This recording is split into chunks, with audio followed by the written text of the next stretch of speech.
Welcome to another episode of the Silk and Steel podcast. I am your host, Carl Za, and today we have a very special episode.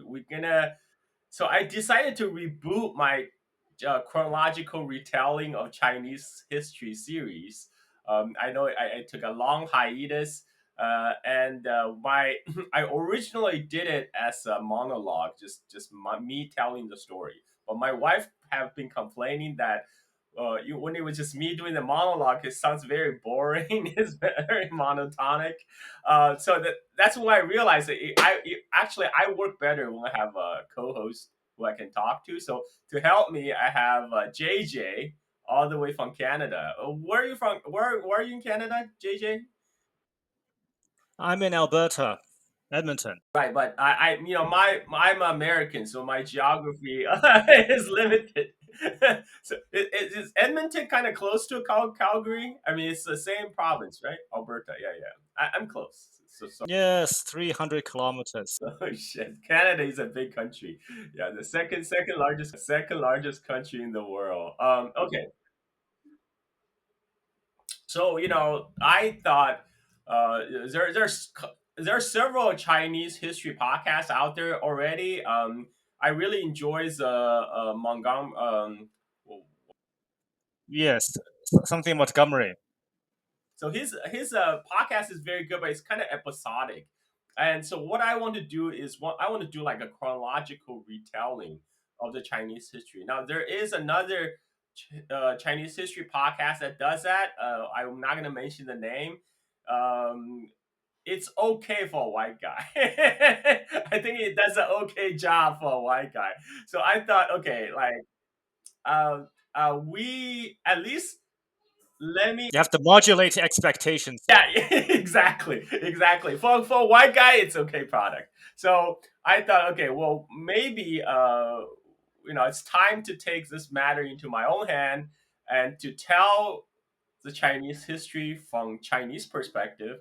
So that's why I have JJ with me. So this is just gonna be China Bros talking about China history, and We're gonna start from way back. We're gonna start from the beginning.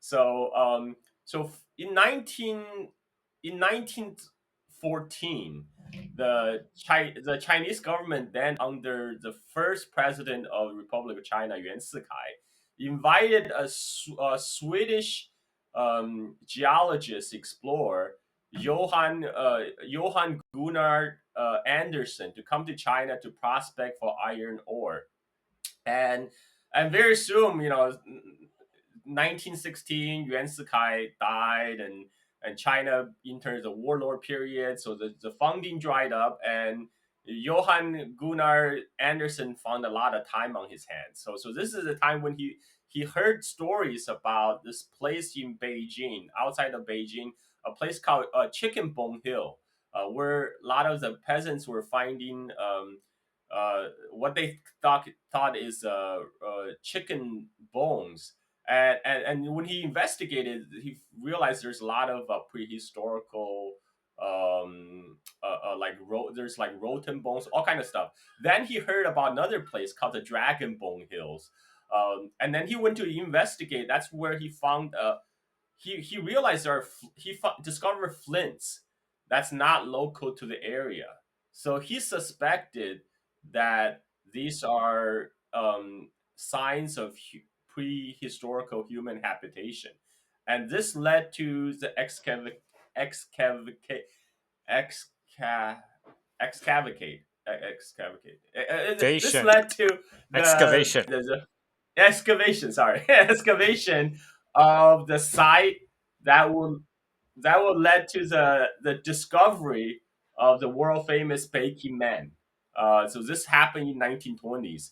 They dug up with the help of also the Chinese archaeologists. They dug up the skull bone of Peking Man, and at that time it was a very big discovery because around just prior to that, like in the late 19th century, early 20th century, the Dutch were also digging up prehistorical human bones in island of Java, the Java Man, And so with the discovery of Peking Man, now there's a new theory that people think maybe Asia instead of Africa is the origin of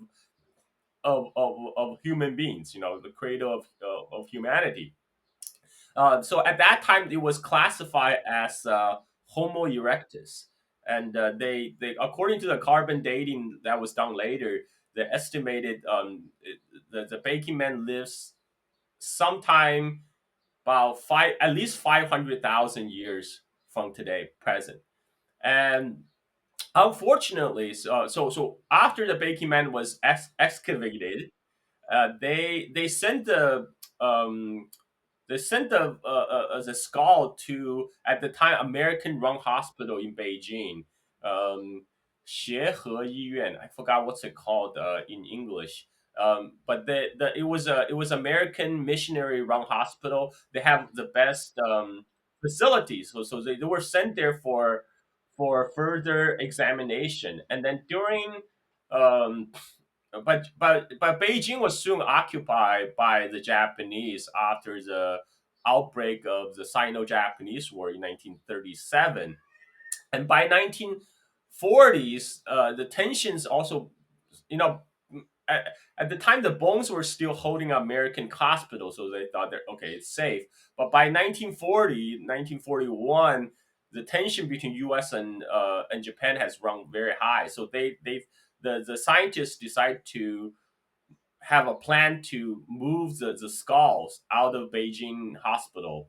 And finally, they did it through the U.S. embassy staff, U.S. consulate, work with U.S. consulate in Beijing. So U.S. Marines had the skulls of Peking Man packed up in crates and shipped them to Qingdao, a port city in Shandong. This the skulls arrived on December December 1941. So before they could get the crate on the ship, uh, you know Pearl Harbor happened, and the next day, December 8th, 1941, all the Americans in Qingdao got arrested by the Japanese, including the Marines who were shipping the Peking Man, and they were arrested, put in prison. All their belongings were eventually returned to them by the Japanese, minus the Peking Man crates, and this is what the last known about the Peking Man skulls, because it was just lost forever. Like there was some speculation it was put on the Japanese ships, and it was sunk by the American submarines on the way to Japan. But we don't have any more. The only trace of Peking Man we have is the cast. We have the cast that still survive. So this has led to kind of the belief that the humanity has always existed in China for a long time.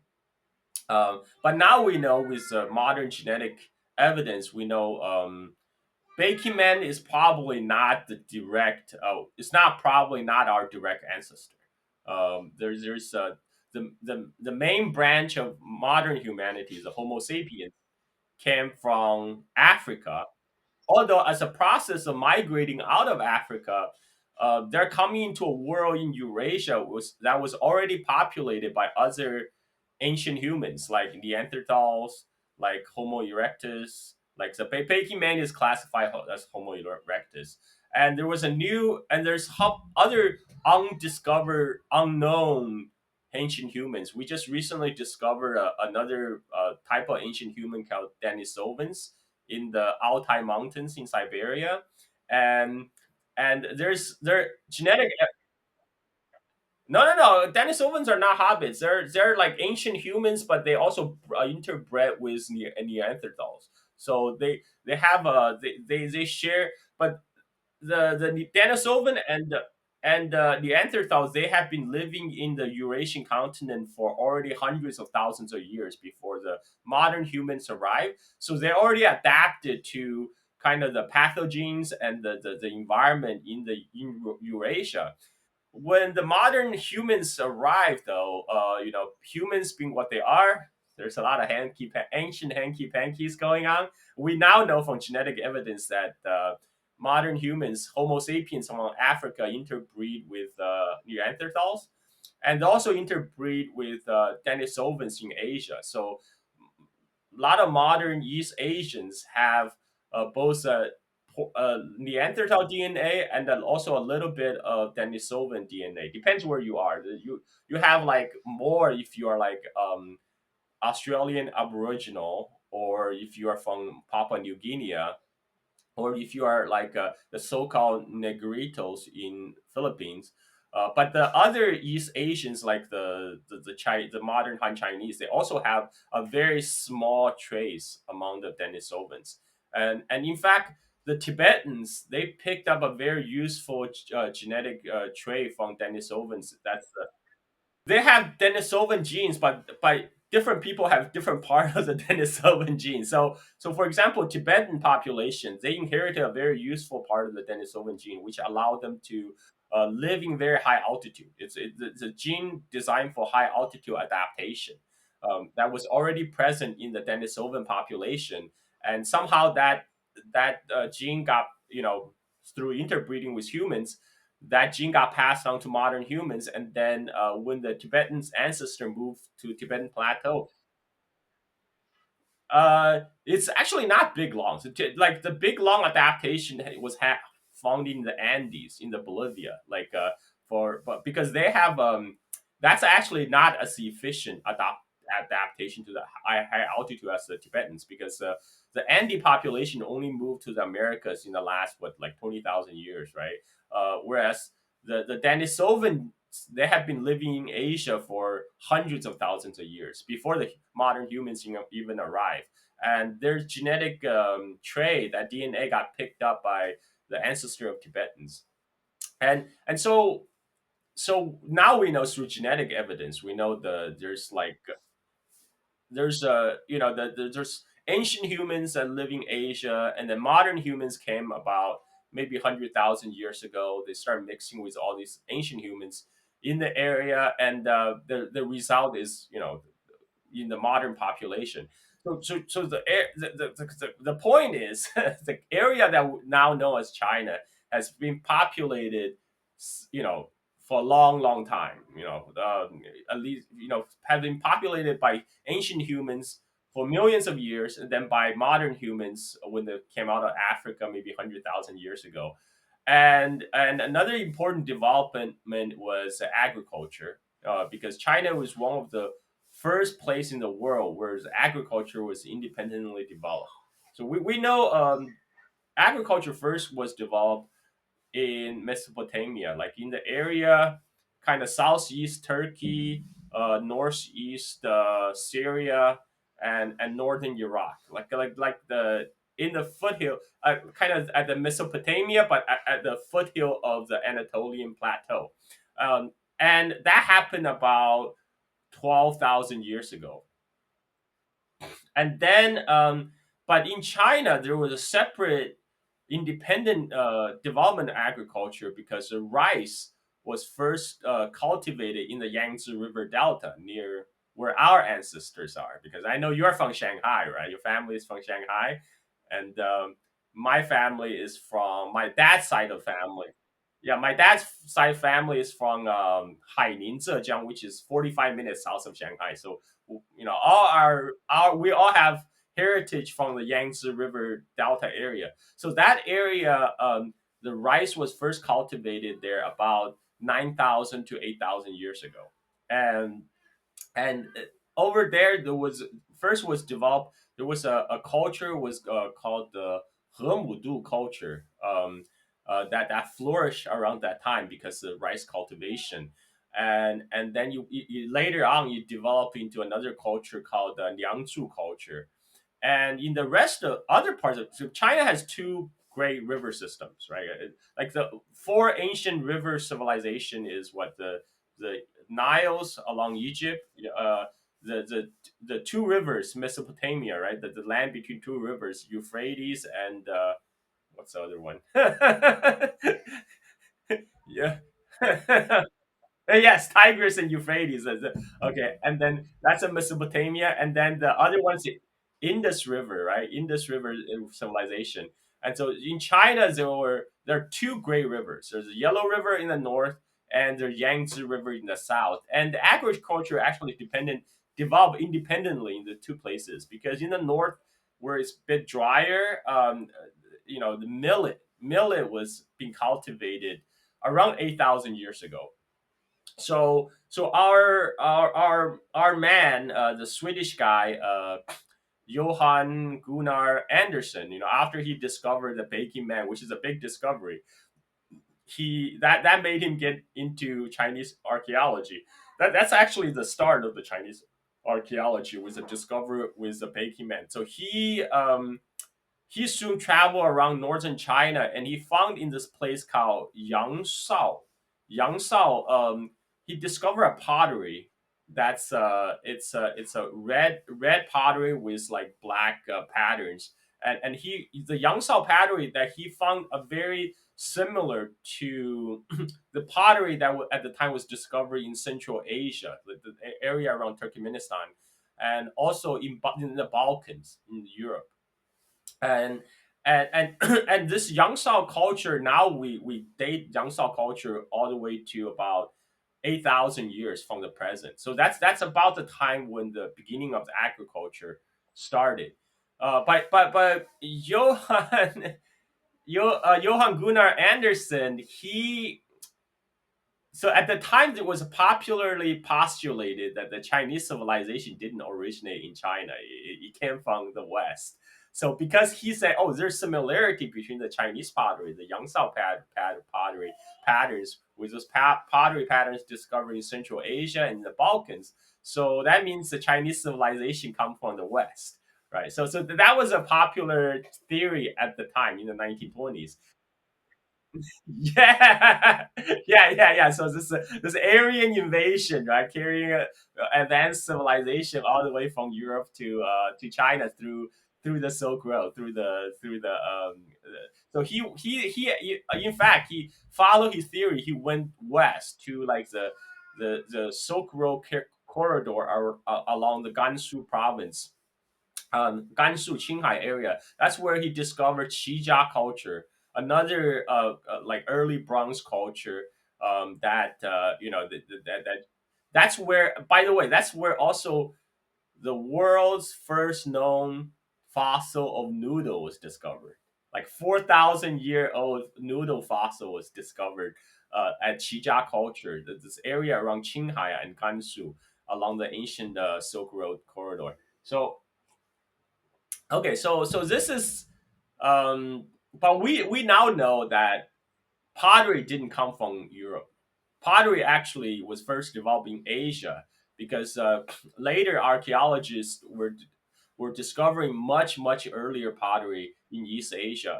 At first, they thought the pottery maybe was invented in Japan by the Jomon culture because they discovered like 20,000-year-old pottery in Japan.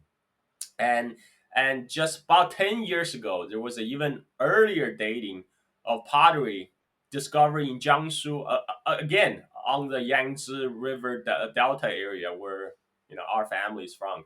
They date the pottery discovered in Jiangsu to about 30,000 years ago. So pottery was invented in Asia before agriculture, and whereas the pottery only start to appear in the West. When I'm talking about West, I'm talking about the area including Mesopotamia, including Levant and all the Mediterranean region. Pottery only started to appear in the West with the advent of agriculture. So we're talking about 10,000 years ago, right? Whereas even during the hunting gatherer times in East Asia, there's already pottery. Pottery has been invented, and that was proper. It was carried by other hunter gatherers, the technology of pottery to Europe, and but the idea that somehow civilization came to China from the West, that never died.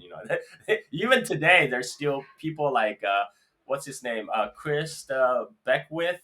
He still thinks like the ancient Zhou dynasty or the Song dynasty were somehow Indo-European invaders who brought the bronze and the chariots to China. But we will we will address that later. So um, so at the time, what we people need to know is agriculture was independently developed in China, north and south, and there are different Neolithic settlements. Neolithic means Stone Age. But Neolithic right now it really kind of synonymous with the development of agriculture. Yeah, yeah. The new Stone Age is really synonymous with agriculture because the agriculture is called Neolithic Revolution. That's from 10,000 to 8,000 years ago. That's when agriculture start popping up all over the world. Um, and but we don't have writings about this period. We do not have writing from 8,000 years ago in China. Oh, so what we do have though, we have mythology. And that's every what when I was learning about Chinese students, as when I was learning about Chinese history, we always start with mythology, right, and then move our way down to written history. So this is I think today's episode we're gonna focus on this mythology, really about those Neolithic times, those prehistorical times in China. And uh, so my favorite one is the Chinese Big Bang theory, the Pangu Kaitian PD, right? So in the beginning, the world, the universe was a nebulous cloud. Is kind of this all kind of matters were all mixed together, and then there came a giant named Pangu. I don't know where this giant Pangu come from because you say the whole universe is a nebulous. But anyway, so Pangu is a giant, and he wield a giant axe, and of course he took the giant axe to this nebulous universe, and he split it into two, and the light matters float above and become heaven, and the heavier matters settle down and become the earth.